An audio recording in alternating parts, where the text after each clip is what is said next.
بسم اللہ الرحمن الرحیم۔ ایک صاحب نے معلوم کیا ہے کہ ان کے ایک شیعہ دوست ہیں، انہوں نے ان کو عید غدیر کی مبارکباد بھیجی ہے، تو یہ عید غدیر کیا ہے؟ تو جواب میں عرض ہے کہ اسلام میں عید غدیر کا کوئی تصور نہیں ہے، اس طرح کی کوئی عید نہیں ہے کہ جسے عید غدیر کہا جاتا ہو۔ یہ شیعوں کی بنائی ہوئی اصل عید ہے۔ شیعہ جو ہیں وہ ہر سال 18 ذی الحجہ کو عید غدیر مناتے ہیں،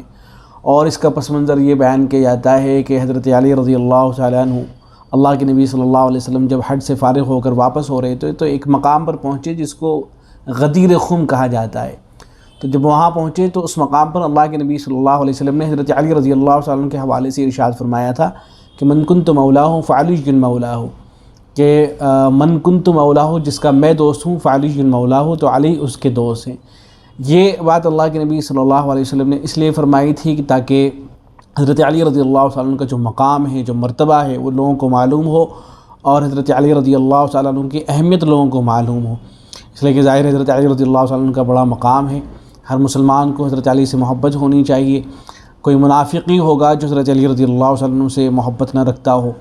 اور حضرت علی رضی اللہ تعالیٰ عنہ سے نعوذ باللہ بغض رکھتا ہو، تو حضرت علی رضی اللہ تعالیٰ عنہ کا مقام اور مرتبہ بتلانے کے لیے اللہ کے نبی صلی اللہ علیہ وسلم نے یہ بات ارشاد فرمائی تھی۔ شیعوں نے اس سے یہ سمجھ لیا اور یہ اعلان کرنا شروع کر دیا کہ وہاں تو حضرت علی رضی اللہ تعالیٰ عنہ کی خلافت کا اعلان ہو رہا تھا، اور حضرت علی رضی اللہ تعالیٰ عنہ کی خلافت اور ان کی ولایت کا اعلان کیا گیا تھا، جبکہ اس طرح کی کوئی بات وہاں پر تھی نہیں۔ اس لیے کہ اگر حضرت علی رضی اللہ تعالیٰ عنہ کی خلافت کا اعلان اس وقت ہو گیا تھا، ظاہر ہے بعد میں کوئی کسی کی طرح کا اختلاف نہیں ہونا چاہیے تھا، بلکہ خود حضرت علی رضی اللہ تعالیٰ عنہ کو آگے بڑھ کے فرمانا چاہیے تھا کہ میری خلافت کو تو اعلان ہو چکا ہے، لیکن حضرت علی رضی اللہ تعالیٰ عنہ ظاہر ہے کوئی اس طرح کی بات ارشاد نہیں فرمائی ہے۔ تو بہرحال یہ جو شیعہ ہیں اس واقعے سے استدلال کرتے ہیں، اور استدلال کرتے ہوئے پھر وہ جو دیگر صحابہ اکرام ہیں، نعوذ باللہ حضرت ابوبکر اور عمر، ان کے حوالے سے اس طرح کے نظریات رکھتے ہیں کہ انہوں نے جو ہے خلافت کو غصب کر لیا تھا، اور یہ خلافت کے اوپر یہ غاصب ہیں، اور بہت زیادہ ان کی برائی کی جاتی ہے حضرات جو خلفاء ہیں ان کی، اور یہ کہا جاتا ہے کہ حضرت علی رضی اللہ تعالیٰ عنہ وہ خلیفہ بلا فضل ہیں، انہی کو خلیفہ بننا چاہیے تھا، لیکن ان لوگوں نے جو خلافت کو غصب کر لیا۔ اس طرح کی واہیات گفتگو شیعوں کی طرف سے کی جاتی ہے۔ تو یہ اس کا سارا پس منظر ہے۔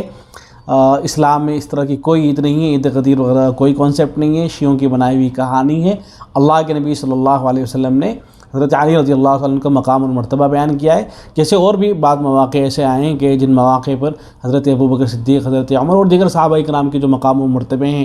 ان کو جو ہے بیان کیا گیا ہے، جیسا کہ حدیث کی کتابوں کے اندر باقاعدہ ابواب قائم ہیں، اور حضرات صحابہ کرام کے جو مناقب ہیں اور فضائل ہیں ان کو بیان کیا گیا ہے۔ تو ایسے ہی بہت سارے فضائل ہیں حضرت علی رضی اللہ تعالیٰ عنہ کے، ان میں سے یہ بھی ہے کہ اللہ کے نبی صلی اللہ علیہ وسلم نے ان کو مولا قرار دیا ہے۔ اس کا مطلب یہ نہیں کہ وہ کوئی خلیفہ بلا فضل تھے یا اس وقت خلافت کا اعلان ہو رہا تھا اور یہ عید منائی جانی چاہیے۔ اور یہ تو چونکہ حضرت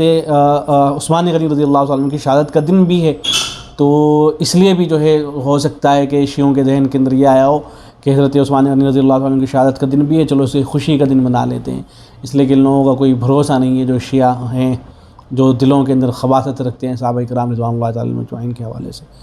بہرحال امید ہے کہ باتیں ہوئی ہوگی۔ والسلام علیکم ورحمۃ اللہ۔